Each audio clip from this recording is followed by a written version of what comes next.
जय हिंद दोस्तों। 2024 में जब Russia president Vladimir Putin north Korea पहुंचे और नॉर्थ कोरिया के सुप्रीम लीडर किम जोंग से मुलाकात करी और किम जोंग ने पूरे विश्व में ऐलान कर दिया कि रशिया प्रेसिडेंट व्लादिमीर पुतिन को मैं सैन्य शक्ति सुरक्षा प्रदान करूंगा, रशिया यूक्रेन कॉन्फ्लिक्ट में अपनी मिलिट्री सिस्टम को झोंक करके रख दूंगा। जैसे ही ये ऐलान आता है किम जोंग के तरफ से, उसके बाद यूक्रेन तमाम देशों से, यूरोपीय देशों से, अमेरिका से, ब्रिटेन से, जर्मनी से लॉन्ग रेंज वाली मिसाइल मांगने की गुहार लगाने लगता है, क्योंकि ये पता इसको चल जाता है कि जब नॉर्थ कोरिया का सुप्रीम लीडर किम जोंग अगर एंट्री कर चुका है तो रसिया जो है वो यूक्रेन के अंदर बहुत बड़े धमाके करेगा। यूक्रेन ने उसके बाद से पैट्रियट्स मिसाइल और तमाम ऐसे लॉन्ग रेंज वाली मिसाइलें अमेरिका से ली, जर्मनी से भी लिया, ब्रिटेन ने भी मदद करी। लेकिन दोस्तों, मैंने पहले भी आपको बताया था और अभी भी आपको बता रहा हूं कि जुलाई और अगस्त, जुलाई में तो आपने तबाही देख लिया यूक्रेन के अंदर, और ये अगस्त महीना जो यूक्रेन के अंदर धमाका होने वाला है, ये जेलेंस्की अपने हाथों पे ये धमाका नहीं गिन सकता है। और यूक्रेन में किम जोंग की सेना आई और जेलेंस्की का धीमा धीमा कत्ल शुरू हो गया है। जासूसी एजेंसी ने साफ तौर पे बताया है कि भारी मात्रा में नॉर्थ कोरिया से सैन्य सहायता मिल रहा है रसिया को, और हाल में 30,000 सैनिक नॉर्थ कोरिया की तरफ से भेजा गया था, किम जोंग की तरफ से भेजा गया था रूस को, और वो सारे सैनिक यूक्रेन के अंदर इंटर कर गए और 25% से ज्यादा यूक्रेन के हिस्से को अभी कब्जा कर लिया गया है और 1-2 दिन के अंदर भारी मात्रा में कब्जा किए गए हैं। और ये आंकड़ा बढ़ रहा है बहुत तेजी से। वो दिन दूर नहीं है दोस्तों जब यूक्रेन का सारा हिस्सा रसिया के अंदर मिल जाएगा। जरा मैं आपको बता दूं कि जो बड़ी खबर सामने आ रही है उससे जेलेंस्की तो हिल गया और साथ साथ जेलेंस्की को सपोर्ट करने वाला अमेरिका अपने सिर पकड़ के बैठ गया। आखिर हुआ क्या? अपने सत्ता तो संभल नहीं रही है जेलेंस्की से। यूक्रेन में इसकी तख्ता पलट कभी भी हो सकती है, सरकार जा सकती है, मार्शल लॉ लागू है और शांति वार्ता की ये बात कर रहा है इस्तांबुल में, लेकिन ये शांति वार्ता पे हस्ताक्षर तक नहीं कर सकता है। वो जेलेंस्की आखिर मांग क्या कर रहा है, जरा देखिए आप। पुतिन ने जेलेंस्की के शासन परिवर्तन के आह्वान को पूरी तरीके से खारिज कर दिया। यूक्रेनी नेता की संवैधानिक वैधता पर सवाल उठाए। अब इसका मतलब क्या है, जरा समझिए दोस्तों।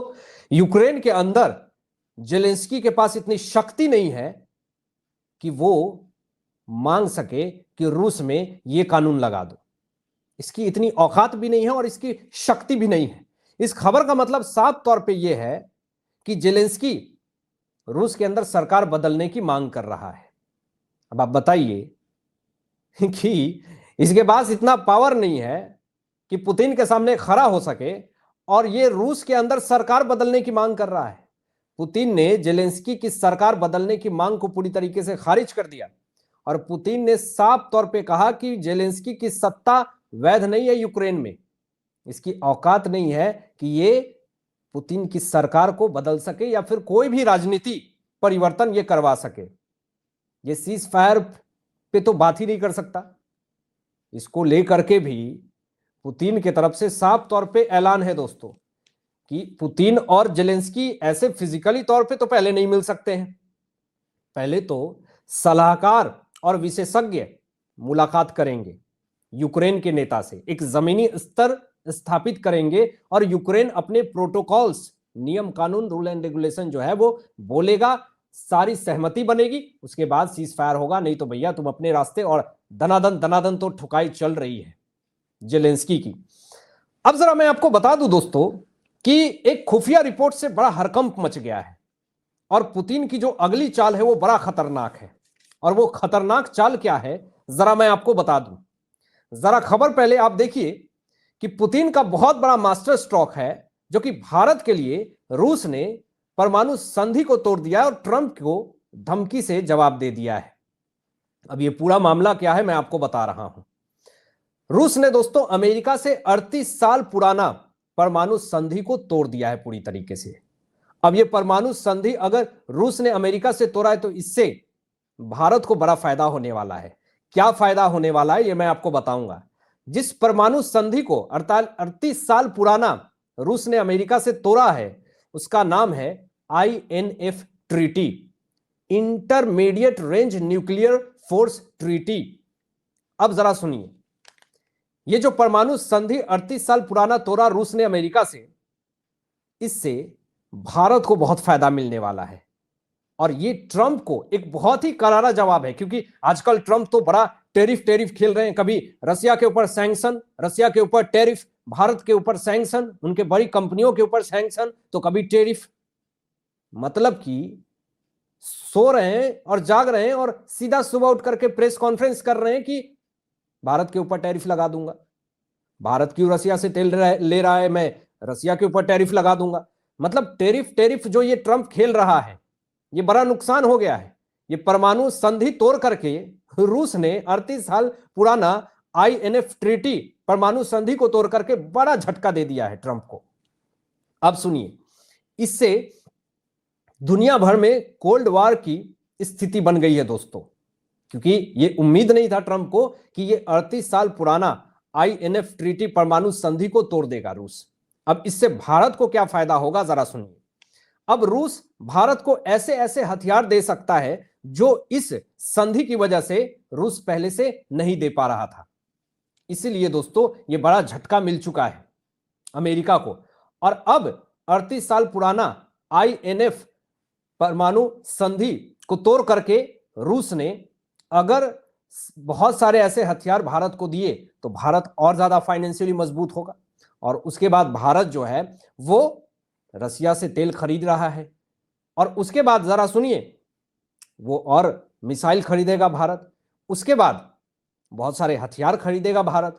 इससे फाइनेंशियल बहुत ज्यादा स्ट्रांग रूस हो जाएगा। जाना अंत में यूक्रेन को ही है, ये यूक्रेनी राष्ट्रपति जेलेंस्की को ही जाना है, क्योंकि भारत अगर व्यापार बढ़ा रहा है रूस का, अगर हथियार ले रहा है, तेल ले रहा है, तो उसकी फाइनेंशियल इकोनॉमी और ज्यादा स्ट्रांग हो रही है। तो अंततः तो नपना तो जेलेंस्की को ही है, यूक्रेन को ही है। और यही खुफिया रिपोर्ट जब सामने आई और यह खुलासा हुआ कि INF ट्रीटी 38 साल पुराना परमाणु संधि रूस ने तोड़ दिया है अमेरिका से, यह बहुत बड़ा खतरनाक चाल है पुतिन का यूक्रेन के खिलाफ। अब जरा सुनिए, बौखलाहट में आकर के अब ट्रंप का जो मेन सलाहकार है वो स्टेटमेंट क्या दे रहा है जरा सुनिए आप, कि रूस से तेल खरीद करके भारत यूक्रेन के खिलाफ युद्ध में मदद कर रहा है। यानी अब इससे साफ तौर पे इस बात से समझ लीजिए, बौखलाहट ट्रंप के सलाहकार की मैं दिक्कत समझता हूं। ये ट्रंप के सलाहकार को जाकर के बताए कोई, और ट्रंप को जाकर के बताए कोई कि तुम यूक्रेन से 2.5 लाख करोड़ रुपए का ड्रोन डील कर रहे हो, मेगा डील कर रहे हो, पैट्रियट्स मिसाइल दे रहे हो लॉन्ग रेंज वाली, तो इसका मतलब कि तुम एक जमीनी स्तर तैयार कर रहे हो रूस पे अटैक करने के लिए। तुम रूस पे अटैक करने के लिए पीठ पीछे यूक्रेन के डिफेंस सिस्टम को स्ट्रांग करने के लिए उससे भारी मात्रा में ड्रोन ले रहे, पैट्रियट्स मिसाइल दे रहे, मेगा डील कर रहे, वो बड़ा अच्छा। लेकिन अगर भारत रूस से तेल ले रहा है, अगर भारत जो हथियार ले रहा है रूस से, अगर रूस ने INF ट्रीटी 38 साल पुराना परमाणु संधि अमेरिका से तोड़ दिया, बड़ा तकलीफ हो रहा है तुम्हें कि यूक्रेन के लिए मदद कर रहा है रूस का भारत। ये बहुत बड़ी भूल है अमेरिका की। अब जरा मैं आपको बता दूं कि जो ट्रंप का सलाहकार है वो ये कह रहा है कि भारत रूस से तेल खरीद रहा है, ये ट्रंप को पसंद नहीं है। हमें क्या फर्क पड़ता है तुम्हें पसंद है नहीं है। और भारत का तुलना चीन से कर दिया है ट्रंप के सलाहकार ने। तुम चीन से करो, तुम किसी से करो, हमें फर्क नहीं पड़ता, भारत और रूस के संबंध अच्छे हैं, हम तो भैया खरीदेंगे। अब जरा देखिए, एक बड़ी खबर दोस्तों सामने आती है, और इस खबर के बाद से तो अमेरिका हिल चुका है। अमेरिका से तानातानी के बीच में NSA डोभाल साहब पहुंच चुके हैं दोस्तों रूस के अंदर। अब इससे बड़ा तकलीफ हो गया है ट्रंप को। आप पहले वाला भारत नहीं है कांग्रेस पार्टी वाली, ये शेर की तरह दहाड़ता हमारा भारत है, आंख से आंख मिला करके बात करेंगे, झुकेंगे नहीं। तुम अपने जगह पे होगे सबसे बड़ी इकोनॉमी वाले देश, लेकिन भारत अपने आप में सबसे बड़ी इकोनॉमी वाली देश बन चुकी है। तुम अपने जगह पे चीखते रहो, चिल्लाते रहो, और ये टेरिफ की धमकी देकर के भारत झुकने वाला नहीं है। अमेरिका को झुकना पड़ेगा दोस्तों, जो मैं आपको खबर अभी बता रहा हूं। इन्हें से अजीत डोभाल साहब रशिया प्रेसिडेंट व्लादिमीर पुतिन से मिलने पहुंच गए। मुलाकात होती है, बातचीत होती है, और बहुत अच्छे से बात होती है, बहुत अच्छी मुलाकात होती है दोनों की। और हमारे संबंध शुरू से रशिया से बहुत अच्छे रहे हैं। तेल खरीद पर बहुत बड़ी डील हुई दोस्तों, और भारत रूस रिश्ते मजबूत करने की कोशिश की गई। और भारत को ट्रंप की तरफ से जब यह धमकी मिल रही थी टेरिफ की, उस वक्त यह दौरा हुआ है। कुछ दिन बाद भारत के विदेश मंत्री एस जयशंकर साहब भी बहुत जल्द रूस जाएंगे मुलाकात करने पुतिन से। और यहां पे मैं आपको बता दूं कि चीन के बाद भारत दूसरा सबसे बड़ा खरीदार है रूसी कच्चे तेल का।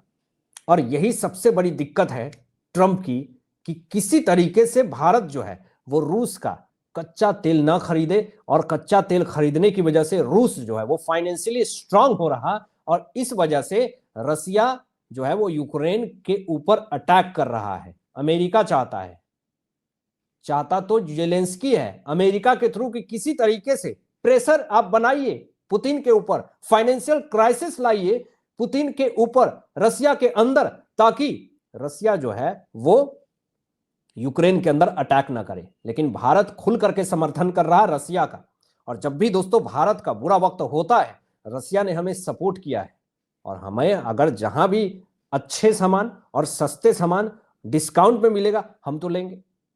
तुम्हारे नहीं बनते हैं, तुम जाओ अपने घर में, हमें क्या फर्क पड़ता है।